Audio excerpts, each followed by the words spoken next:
অন্তর্বর্তী সরকার ও মেয়াদ ও জাতীয় নির্বাচন নিয়ে এখনো এক ধরনের অনিশ্চয়তা দেখা যেতেছে। কেন জানি মনে হইতেছে অন্তর্বর্তী সরকারের কিছু উপদেষ্টা চাইতেছেন যে ডক্টর মোহাম্মদ ইউনূসের এই সরকার আরো কিছুদিন বাড়তি থাক, এবং এই যে চাওয়াটা সারা দেশের সব মানুষের মধ্যে প্রভাবিত করার ও একটা দোল আমরা দেখতে পাচ্ছি। এখন মনে হয় আমার ডক্টর মোহাম্মদ ইউনূসের অ্যাপ্রুভাল রেটিং সবচেয়ে বেশি।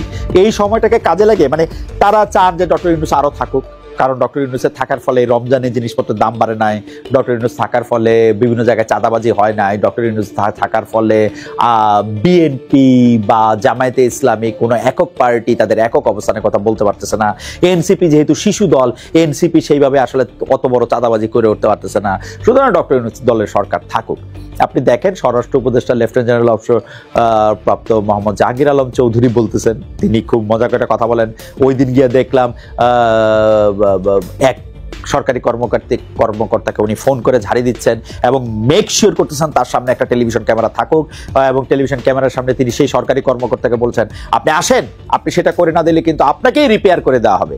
এই যে ভাষা, এই যে থ্রেট করা, এটা হয়তো ভালোর জন্যই, কিন্তু এইটা আরেকজন সরকারি কর্মকর্তার ক্ষেত্রে এটা এরকম বলা যায় কিনা ক্যামেরা চালিয়ে ওবায়দুল কাদেরের স্টাইলে বা মাসুদ তুমি ভালো হয়ে যাও, সেটা আসলে সময়ই বলে দেবে। আমার বিবেচনা যায় না, জনাব জাহাঙ্গীর আলম চৌধুরী যায় না, এই ধরনের গ্যালারি শো করবেন না। বাংলাদেশের এমপিরা এগুলো এর আগে করছে, স্বরাষ্ট্রমন্ত্রীরা করছে, আপনি আর কইরেন না এগুলি, বুঝছেন? এগুলো আর করেন না। দেখা যাক আপনি কি বলতেছেন। সাধারণ মানুষ বলতেছে আইন শৃঙ্খলা পরিস্থিতি আগের চেয়ে ভালো। ওই রাস্তা থেকে হুনি মানুষ বলতেছে আপনারা আরো 5 বছর থাকেন। ভাই আপনি এই কথাটা তো বললেন, সাধারণ মানুষের কথা কয়। ওই যে সুনামগঞ্জে শান্তিগঞ্জে থানা পরিদর্শন শেষে সাংবাদিকদের প্রশ্নের জবাবে এইসব কথা আপনি বলছেন। এই যে আপনি এই ধরনের কথা বললেন যে দেশে 18 কোটি মানুষ চায়, 20 কোটি মানুষ এটা চায় বলে যে নিজের চাওয়া বা নিজের দলে ফায়দা মতো কথা বলেন, এই কথাগুলি কিন্তু লোকে বুঝতে পারে। কয়দিন আগে আপনি যে বাংলাদেশের আইন শৃঙ্খলা পরিস্থিতি কিছুই সামলাতে পারতেছিলেন না, রাত 3টার সময় আপনার একটা সংবাদ সম্মেলন করে কইতে হইতেছিল যে ভাই আমরা কিন্তু কাজ করতেছি, আমরা কিন্তু ঘুমাই নাই।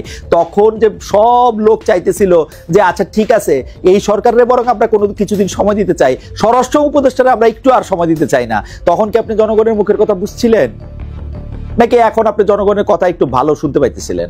আপনার মনে রাখতে হবে যে যে জনগণের কথা আপনি শুধু সিলেক্টিভ ভাবে শুনলে হবে না। নাকি আপনি ঢিল ছুঁড়া সরকারের বাজারটা বুঝে যেতেছেন, নাকি বিএনপির সঙ্গে আবার পাজল গেমটা আবারও ওই যে চলতেছে না একটা এটা ওই যে কি বলবো, একটা দাবা খেলার মতো একটা খেলা। আপনি একটা চাল দেন, উনি একটা চাল দেন, আপনি মন্ত্রী বাইর করেন, উনি একটা সৈনিক বাইর করেন, এদিকে একটা কিস্তি বাইর হয়, এগুলি চলতেছে নাকি? সরকারের মেয়াদ ও জাতীয় নির্বাচনের নির্দিষ্ট তারিখ যে ঝুলে আছে, যার কারণ সরকার দীর্ঘদিন ক্ষমতা থাকবে এমন গুঞ্জন আলোচনা চলছে শুরু থেকেই। সেই গুজবে আরো ইন্ধন আপনি যুক্ত করলেন না? এনসিপি নেতা ও সাবেক সমন্বয়ক সার্জিল আলম যে ডক্টর ইউনূসকে 5 বছর ক্ষমতা দেখতে চান, তার সঙ্গে স্বরাষ্ট্র উপদেষ্টার জনাব জাহাঙ্গীর আলম আপনার বক্তব্যের কোনো সম্পর্ক কি আছে? কি সেই সম্পর্ক? আপনার কথা সার্জিস আলমের কথা মিলা যাওয়া কি কাকতালীয়? অন্তর্বর্তী সরকারের মেয়াদ ও জাতীয় নির্বাচনের দিনক্ষণ নিয়ে গুঞ্জন অনিশ্চয়তা এড়াতে সরকারের অবশ্যই একটি রোডম্যাপ ঘোষণা করা দরকার। এর বদলে সরকার সংস্কারের কাজে কেমন যেন সময়ক্ষেপণের কৌশল নিয়েছে। যেমন কমিশনগুলির প্রস্তাব জমার আগেই রাজনৈতিক দলকে সঙ্গে যুক্ত করলে এখন যে 1-2 মাস লাগছে সেটাও হয়তো আর লাগতো না।